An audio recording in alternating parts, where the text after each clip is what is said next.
இன்னைக்கு நம்ம ஒரு இன்ட்ரெஸ்டிங்கான வேர்டு தான் பார்க்க போறோம். ஹிந்தில கல். என்னடா இன்ட்ரெஸ்டிங்கான வேர்டுன்னு சொல்லிட்டு கல்லு செங்கல்னு சொல்லிட்டு இருக்காங்கன்னு பாக்குறீங்களா?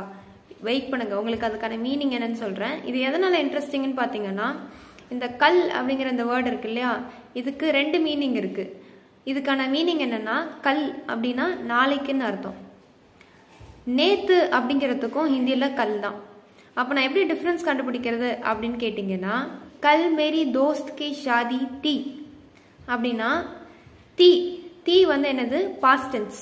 ஸோ அது பாஸ்ட் டென்ஸ்ல முடியறதுனால முடிஞ்சு போன விஷயம்னு அர்த்தம். இப்போ நீங்களே கெஸ் பண்ணியிருப்பீங்க, கல் அப்படின்னா நேத்துன்னு அர்த்தம். இப்போ இதுவே கல் மே துக்கான் ஜாவுங்கா அப்படின்னு சொல்றேன் அப்படின்னா என்ன அர்த்தம்? நாளைக்கு நான் கடைக்கு போவேன். இந்த ஜாவுங்கா அப்படிங்கிற அந்த வேர்டு இருக்குல்ல, ஜாவுங்கா ஊங்கா அப்படிங்கிறதுல முடியறதுனால அது என்னது, ஃபியூச்சர் டென்ஸ். ஸோ ஃபியூச்சர் அப்படிங்கிறது என்னது, இனி நடக்க போற விஷயம். அதனால நீங்களாவே ஆட்டோமேட்டிக்கா கெஸ் பண்ணிடலாம் இது நாளைக்கு அப்படிங்கிறது.